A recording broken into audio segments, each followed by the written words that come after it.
오늘 같이 보실 하나님 말씀은 이사야 30장 9절에서 11절입니다.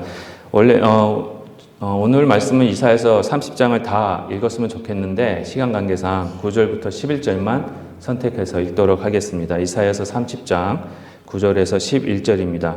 대저 이는 패역한 백성이요 거짓말하는 자식들이요 여호와의 법을 듣기 싫어하는 자식들이라. 그들이 선견자들에게 이르기를 선견하지 말라. 선지자들에게 이르기를 우리에게 바른 것을 보이지 말라. 우리에게 부드러운 말을 하라. 거짓된 것을 보이라. 너희는 바른 길을 버리며 첩경에서 돌이키라. 이스라엘의 거룩하신 이를 우리 앞에서 떠나시게 하라 하는도다. 여러분 오늘 이 시간에 이곳에 나오셨습니다. 왜 이곳에 나오셨습니까? 예배하러 나오셨죠. 예. 예배하면서 지금 저희가 말씀을 듣습니다. 그렇죠? 이 말씀이 어디에서 나오는 겁니까? 그렇죠? 성경에서 나오는, 하나님이 주신 성경에서 나오는 겁니다. 그럼 과연 성경이 뭐라고 생각하십니까? 하나님 말씀이죠. 예, 성경은요, 역사 교과서 책도 아닙니다. 특별히 도덕 책도 아닙니다. 어떻게 잘 살아야 되는지, 착하게 사는 법을 가르쳐주는 책도 아닙니다. 그렇다고 과학책도 아닙니다. 천지 만물이 어떻게 생겼는지, 인간이 어디서부터 생겼는지를 가르쳐주는, 물론 가르쳐주고 있습니다. 그렇다고 해서 과학적으로 설명하는 책도 아닙니다. 성경은 하나님이 누구신지를 가르쳐주는 책입니다. 성경은 하나님이 여러분과 저를 얼마나 사랑하시는지를 보여주는 책이고요. 그 사랑이 예수님을 통해서 어떻게 나타나고 있는지를 가르쳐주는 책입니다. 또한 성경은 인간이 죄로 인해 하나님으로부터 떨어졌고 그 멀어진 관계를 하나님께서 예수님을 통해서 다시 가까워지게 하신다는 것을 보여주는 책입니다. 이 땅에 독생자 예수 그리스도를 보내주시고 십자가 위에서 죽게 하심으로 하나님이 여러분과 저를 얼마나 사랑하시는지를 소개하고 있는, 그리고 예수님의 부활을 통해 영생이 무엇인지를 가르쳐주고 있는 책입니다. 그래서 성경은요, 한마디로 구원을 얻는 그 방법을, 그 길을 보여주는 책입니다. 특별히요, 오늘 본문은요, 이사야서 30장은 하나님의 이 특별한 사랑을 보여주고 있습니다. 어떤 특별한 사랑이 나타나고 있는지 오늘 본문 이사야서 30장을 통해서 한번 살펴보면서 은혜를 나눴으면 좋겠습니다. 첫 번째 하나님의 특별한 사랑입니다. 첫 번째 특별한 하나님의 사랑은 하나님께서 그의 백성들을 하나님의 그늘 아래로 다시 돌아오게 하시는 사랑입니다. 오늘 본문 2절에 보시면은 이런 말씀이 있습니다. 오늘 읽지는 않았지만 이런 말씀이 있습니다. 그들이 바로의 세력 안에서 스스로 강하려 하며 애굽의 그늘에 피하려 하여 애굽으로 내려갔으되 나의 입에 묻지 아니하였도다. 이스라엘 백성들이요, 하나님의 그늘에서, 하나님의 보호하심에서 나와서 자꾸 애굽의 그늘로 들어가서 그곳에서 피하려고 한다고 말씀하고 계십니다. 그런데요, 이스라엘 백성들이 애굽으로 가는 것, 그리고 애굽으로부터 보호를 받는 것이 하나님의 뜻이 아니에요. 하나님의 뜻이 아닌데도 불구하고 그들은 계속해서 애굽을 들어가려고, 애굽을 통해서 자기의 생존을 위해, 그 삶을 위해 보호받으려고 한다고 말씀하고 계십니다. 여러분들도 잘 아시지만 옛날 중동지방은요, 지금도 그렇지만 뭐가 많습니까? 사막이 많아요. 사막에서 그늘이 없으면 어떻게 되는 줄 아십니까? 죽어요. 그늘이 없으면은 너무 뜨거워서 그 뜨거운 햇볕으로 인해서 생명을 잃을 수밖에 없는, 죽을 수밖에 없는 지역입니다. 그렇다면 그런 뜨거운 햇볕 아래에서 그늘을 찾는다. 그늘을 찾는다는 건요, 저희 시애틀 타코마 지역에서 그늘을 찾는 거하고 차원이 다른 얘기입니다. 중동지방에서 여기서 뜨거운 햇빛 아래에서 그늘을 찾는다는 것은요, 생존을 위한 발버둥 치는 겁니다. 그늘이 없으면 죽기 때문에 그래요. 그렇다면 오늘 이전 말씀에서 하나님의 백성들인 이 이스라엘 백성들이 살기 위해, 그렇죠? 발버둥 치는 그 방법으로 그 삶의 방법을 찾기 위해 그들은 하나님의 그늘, 즉 하나님의 보호 아래에서부터 나와서 하나님께로 가야 되는데 하나님의 보호로부터 나와서 애굽의 그늘, 즉 애굽의 보호 아래로 들어가고 있다라는 것을 보여주고 계시는 겁니다. 이스라엘 백성들은요, 살기 위해서 하나님을 찾은 것이 아니라 그들은 살기 위해서 애굽을 찾았다는 겁니다. 다시 말씀드리면 눈에 보이는 강대국을 찾은 거예요. 이 장면은요, 이스라엘 백성들이 하나님의 보호를 거부하고 애굽의 보호를 선택한 것입니다. 하나님께서 어떻게 하셨습니까? 이스라엘 백성들을 애굽에서 기꺼이 출애굽 시켜주셨잖아요. 구원해 주셨는데 그 종의 집에서 구원해 주셨는데 기꺼이 구원해 주셨는데 하나님의 백성은 오히려 구원받은 거기서부터 탈출한 그곳을 다시 그 종의 집으로 들어가고 있다라는 거예요. 마치 흙탕물에 있던 돼지를 데려다가 깨끗이 목욕시켰는데 다시 흙탕물로 들어가는 그런 격입니다. 한번 생각해 보십시오. 저 같으면은요, 내가 싫다고 떠난 사람, 그 사람을 다시 찾아가서 붙잡고 다시 돌아오라고 하지 않을 것 같습니다. 솔직히. 저는 그래서 요즘 제가 많이 회개하고 있어요. 저는 사랑이 없구나. 요즘 들어서 제가 사랑이 없는 게 너무 느껴져. 저는 사랑이 너무 없어서 하나님 용서해 주십시오라고 기도하고 있는데 그렇습니다. 저 같으면 나 싫다고 떠난 사람 기꺼이 찾아가가지고 다시 돌아와 주십시오라고 하지 않을 것 같아요. 하지만 오늘 본문 말씀은요, 하나님이 싫다고 떠난, 그래서 다시 세상으로 돌아간 그 하나님의 백성들을 직접 먼저 찾아가셔가지고 다시 돌아오라고 외치시는 말씀입니다. 내가 싫다고 떠난 사람, 그 사람을 먼저 찾아가서 강구하시는 그 하나님의 사랑이 여기 있다는 겁니다. 심지어 내가 싫다고 떠난 사람이 찾아와서 내가 잘못했으니까 나를 다시 받아주십시오라고 애걸복걸해도 받아줄까 말까인데 우리 하나님은 먼저 그 백성들을 찾아가셔서 다시 돌아오라고 말씀하고 계신다는 거예요. 5절에 보시면 그 이유가 나와 있습니다. 5절 말씀에 이런 말씀이 있습니다. 그들이 다 자기를 유익하게 하지 못하는 민족으로 말미암아 수치를 당하리니 그 민족이 돕지도 못하며 유익하게도 못하고 수치가 되게 하며 수욕이 되게 할 뿐이니라.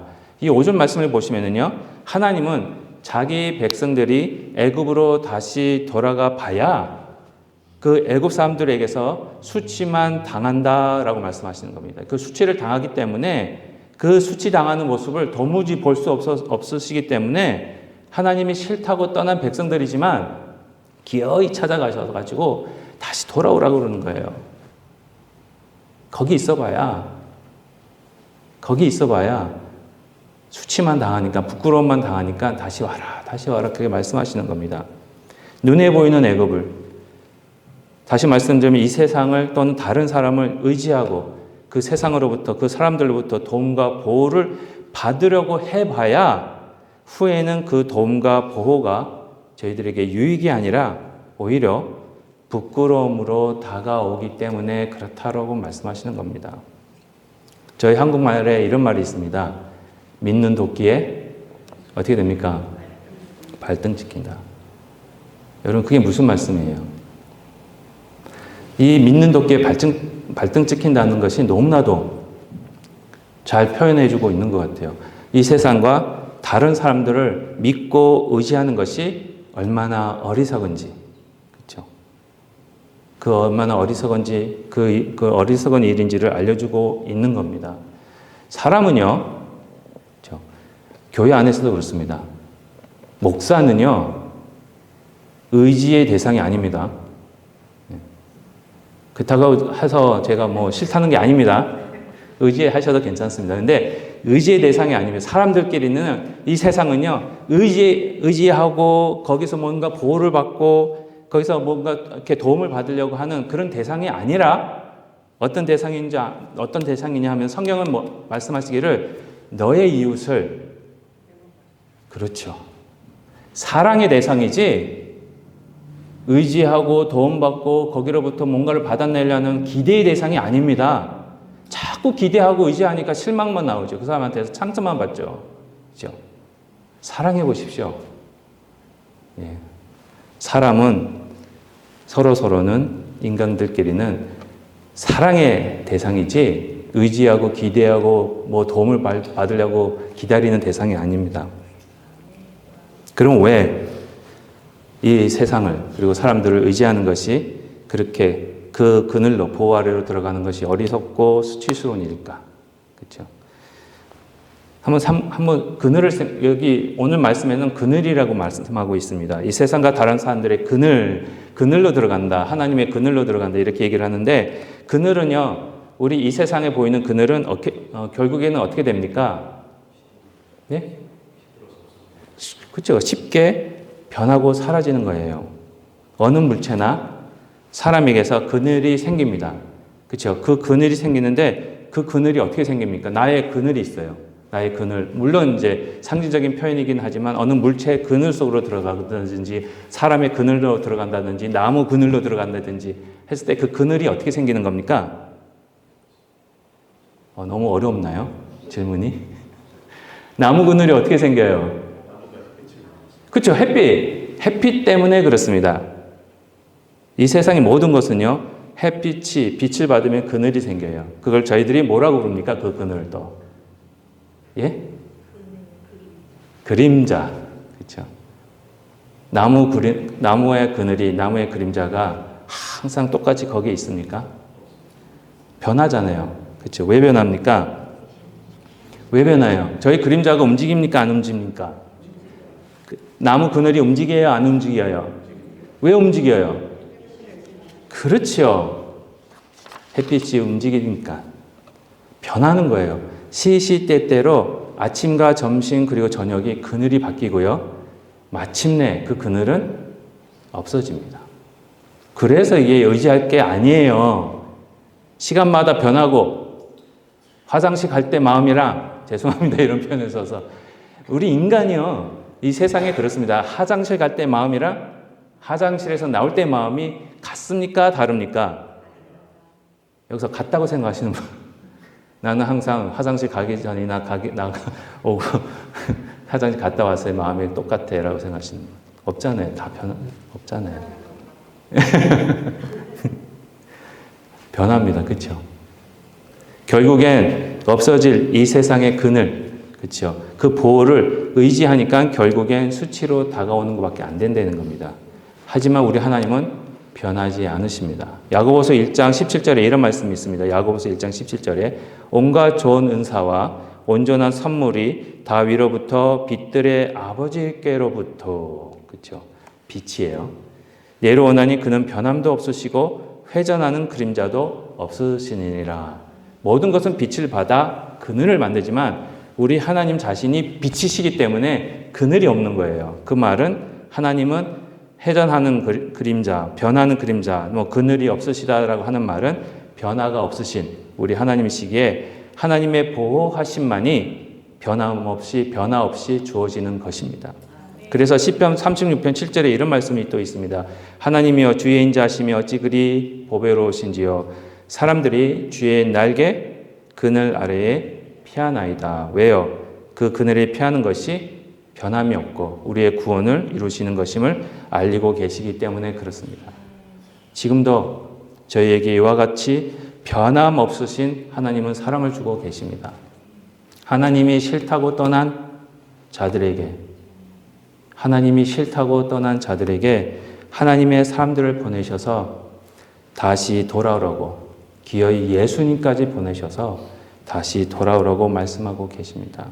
심지어 하나님의 백성이라고 하는 저희들도 때때로 하나님으로부터 마음이 떠나 세상을 바라보고 있을 때가 있습니다. 그럴 때도 계속 하나님은 저희들 찾아오십니다. 우리 마음이 하나님으로만 가득 채워지길 원하고 계시는 겁니다. 계속 하나님께로 돌아오시기 바랍니다.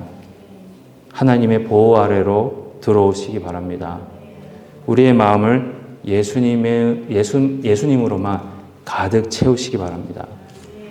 우리 하나님은요, 질투가 많으신 하나님이시기 때문에 저희 마음속에 다른 것이 들어와 있으면 그거를 싫어하십니다. 하나님은 저희들의 마음을 다른 것과 나누는 것을 싫어하십니다. 하나님의 구원의 그늘 아래로 오십시오. 예수님만을 의지하십시오. 예수님을 믿는 믿음으로 말미암아 하나님의 구원의 그늘에서 항상 거하시는 저와 여러분이 되시기를 주님의 이름으로 축복드립니다. 두 번째입니다. 두 번째 특별한 하나님의 사랑은요, 저희들이 진리신 하나님 말씀만 듣게 하시는 겁니다. 오늘 9절부터 10절 말씀 저희가 읽은 말씀입니다. 그 다시 한번 읽어보도록 하겠습니다. 9절부터 11절 말씀입니다.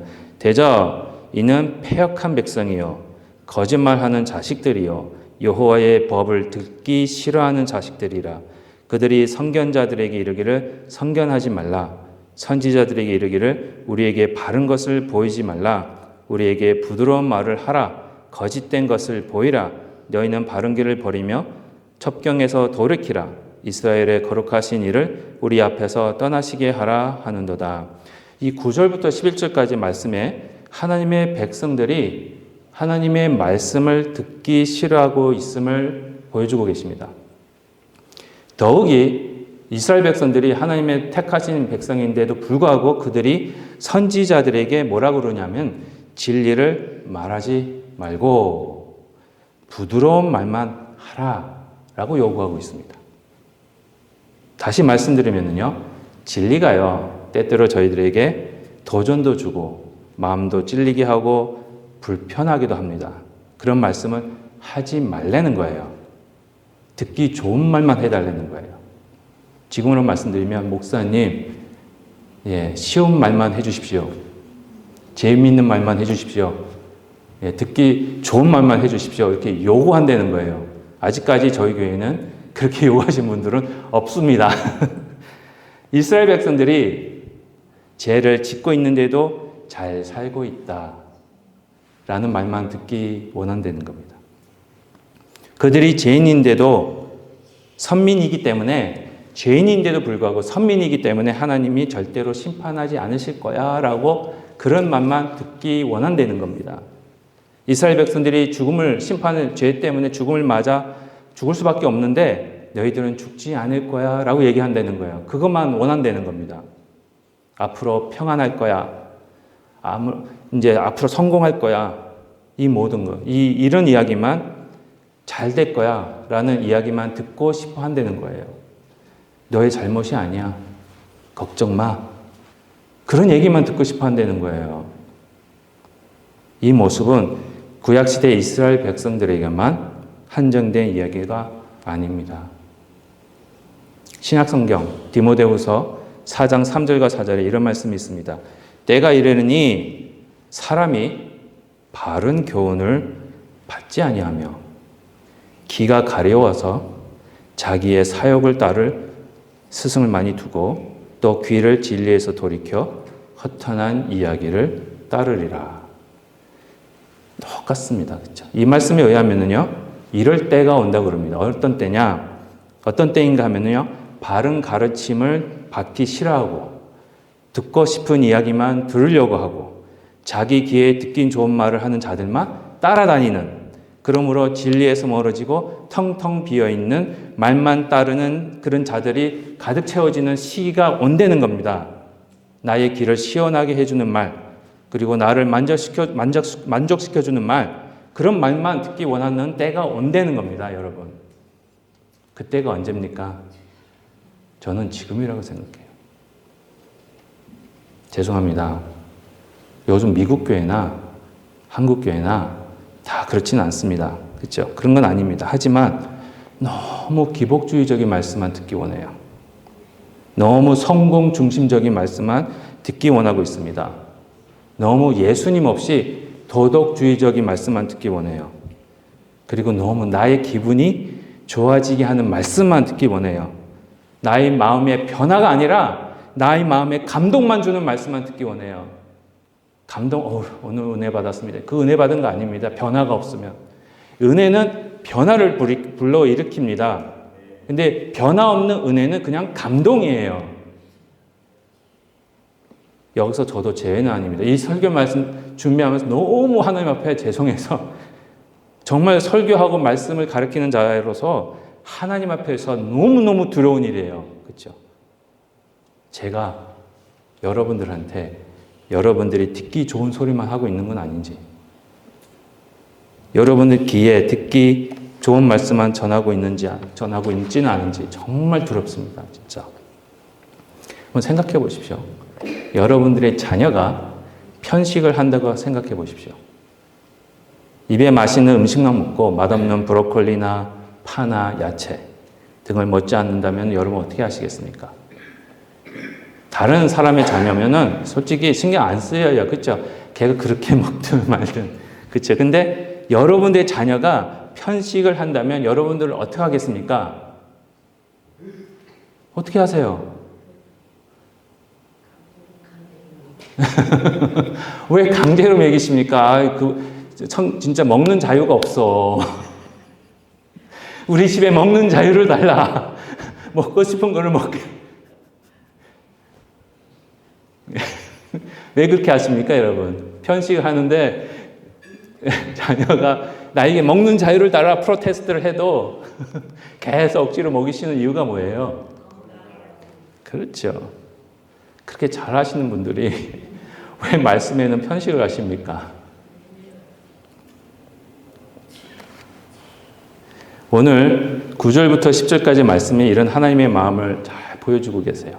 하나님의 백성들이 말씀에 대한 편식을 너무너무 하니까 그 말씀이 진리라고 해도 몸에 영에 좋은 건데도 불구하고 듣기 싫어하는 거예요. 듣지 않으려고 하는 거고, 잘 들으세요. 맛있는 말씀만 들으려고 합니다.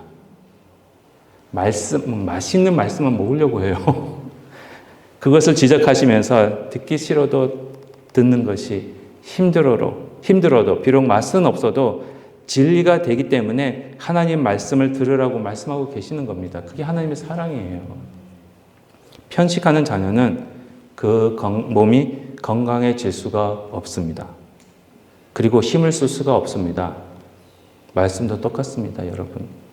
말씀에 대한 편식을 하면은요, 듣고 싶은 말씀만 골라서 듣고 듣기 싫은 말씀은 듣지 않으면 저희들의 신앙이 그리고 영이 건강해질 수 없고 자랄 수도 없고 힘을 쓸 수도 없습니다. 편식을 하면은 잘 자라지 않는다는 거 다 아시죠? 혹시 모르시는 분? 근데 말씀에 대해서 모르시는 것 같아요. 그 부분에 대해서. 편식을 하면 잘 자라지 않듯이 말씀에 편식을 하면은요, 저희가 성장할 수가 없습니다. 삶에 변화가 없습니다. 매일 똑같은 모습으로 머물 수밖에 없습니다. 말씀에 편식을 하면은요, 예수님께 진정한 항복을 할 수가 없습니다. 왜? 항복할 수 있는 힘이 없는데요. 그런 기운이 없는데 어떻게 하겠습니까? 말씀에 편식을 하면은요, 말씀의 지지자, 말씀 좋습니다. 예수님 좋습니다. 교회 좋아요. 지지자는 될 수 있어도 제자는 될 수 없습니다. 근데 예수님을 믿는 자들은 다 제자가 되라고 하시거든요. 제자가 안 되고 지지자로 머물러 있으면 그거는 불순종입니다. 그래서 예수님이 나중에 불법을 행하는 자들은 내 앞에서 떠나가라 그러시는 거예요. 왜 지지자로만 머물고 있느냐? 제자가 돼야지. 말씀에 편식을 하면 제자가 될 수 없습니다. 제자로서 훈련받을 힘이 없는데 어떻게 예수님의 제자가 되겠습니까? 앉아서 수업 받을 힘이 없는데. 우리 하나님은요, 여러분들을 너무너무 사랑하세요. 그래서 건강하고 강한 예수님의 제자가 되기를 원하고 계시는 겁니다. 지난 일주일 동안 살아오셨죠? 수고 많으셨어요, 진짜. 험난한 세상, 그렇죠? 살면 살수록 더 악해지는 세상, 그렇죠? 그리고 내일부터 그런 세상을 또 일주일 살아가실 겁니다.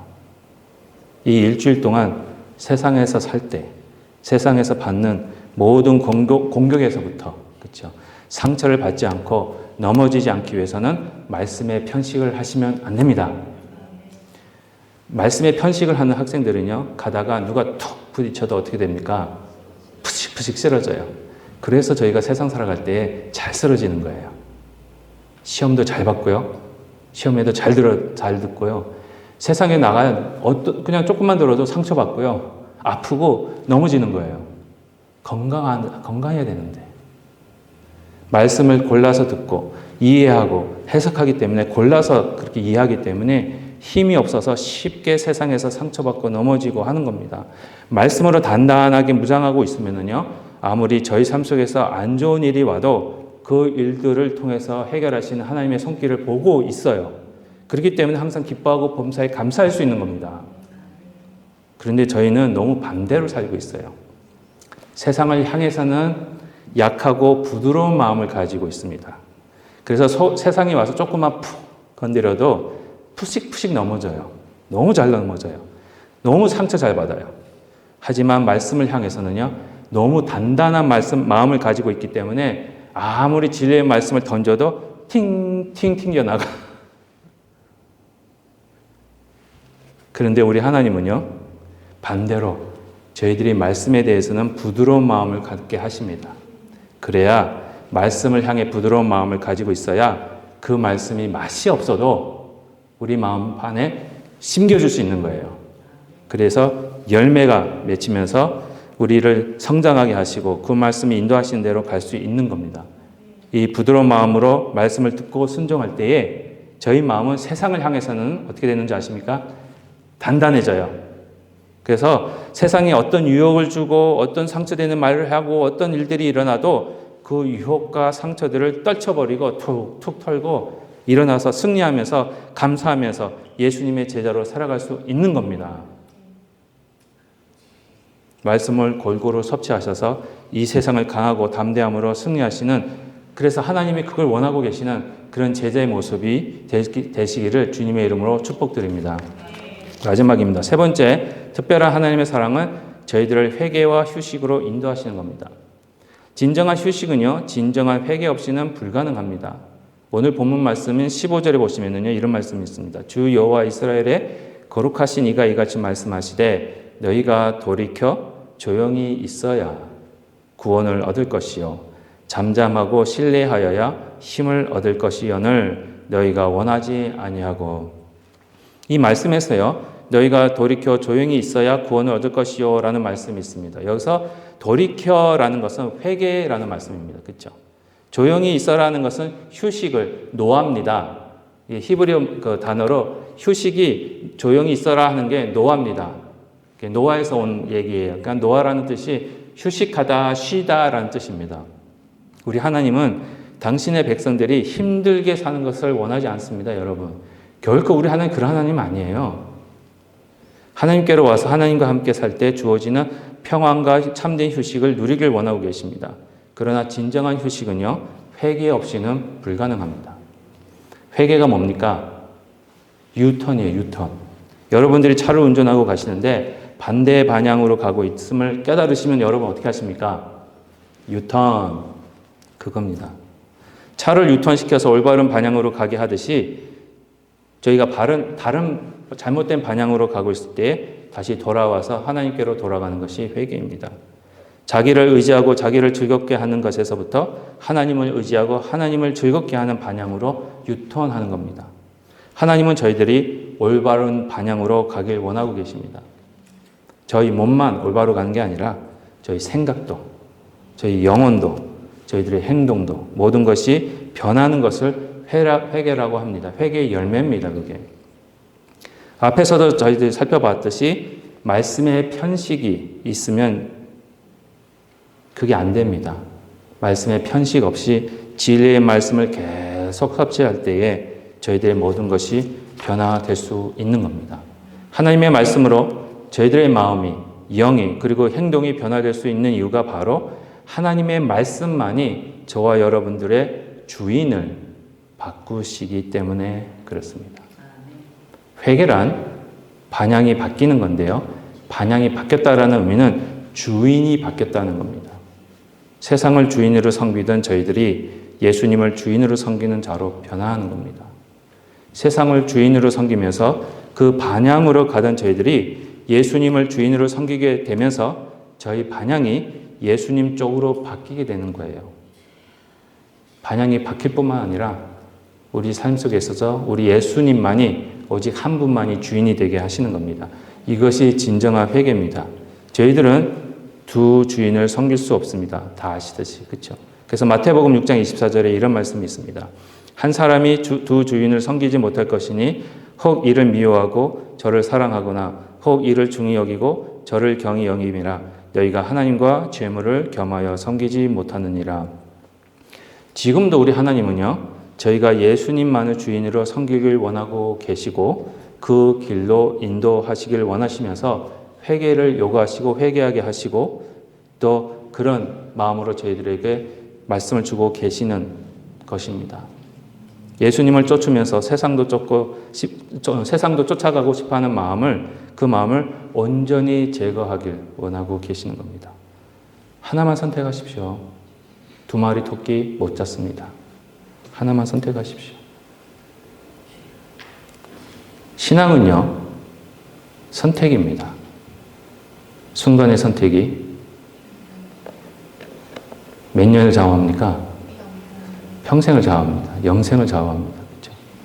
그 선택이야말로 하나님이 성령을 통해서 저희들에게 하게끔 하시는 거긴 하지만 그렇습니다. 그래야 진정한 휴식을 누릴 수 있습니다. 그래서 오늘 시편 62편 1절과 2절에 다음과 같은 말씀이 있습니다. 나의 영혼이 잠잠히 하나님만 바라며 나의 구원이 그에게서 나오는도다. 오직 그만이 나의 반석이시요 나의 구원이시요 나의 요새이시니 내가 크게 흔들리지 아니하리로다. 시편 62편 말씀을 가만히 보시면 잠잠히 하나님만 바라보고 있는 것이 바로 하나님만이 우리의 반석이 되시고 구원이 되시고 요새가 되시기 때문에 그렇습니다.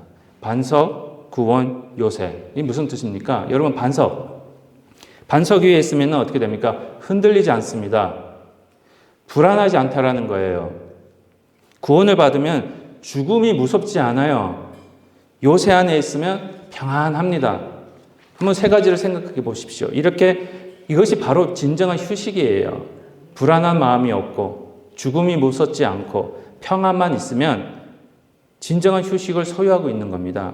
그래서 오늘 이사야 30장 23절에서 26절에 이런 말씀이 있는데 다 읽지 않겠습니다. 지금 시간이 너무 많이 가서 다 읽지는 않고 저희가 요약을 해드리면 그렇습니다. 23절부터 26절까지의 말씀은 그겁니다.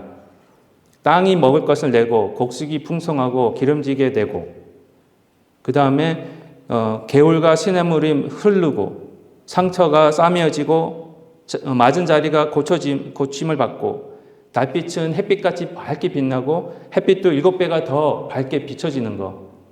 생각해 보십시오. 상상만 해도. 이것이 평안입니다. 이것이 휴식이에요. 배부르고 등 따신 겁니다. 한마디로 말씀드리면. 우리 예수님 안에서만. 그렇죠? 하나님께로 돌아오는 자들에게 이런 축복을 소개하고 있고 축복을 주신다고 말씀하고 계시는 겁니다. 비록 눈에 보이는 육체적 부유함은 없어도 우리의 영이 부효해지는 축복이 있다는 겁니다. 그래서 시편 23편 1절에서도 여호와는 나의 목자시니 뭐가 없다고요? 부족함이 없는 거예요. 예.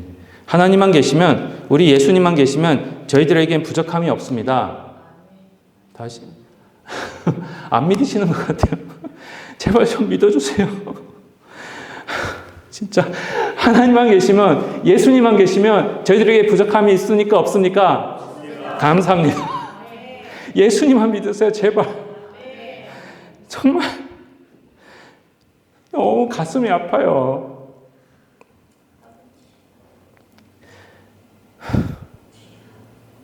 제가 다음 주부터 안 해도 좋습니다. 솔직히 다음 주부터 저 교회 안 해도 좋습니다. 오늘이 마지막이라고 생각하십시오. 오늘 예수님 아니면 안 돼요, 여러분. 내일 어떻게 저희가 보장합니까? 내가 내일 살아있다고 어떻게 보장을 합니까, 여러분?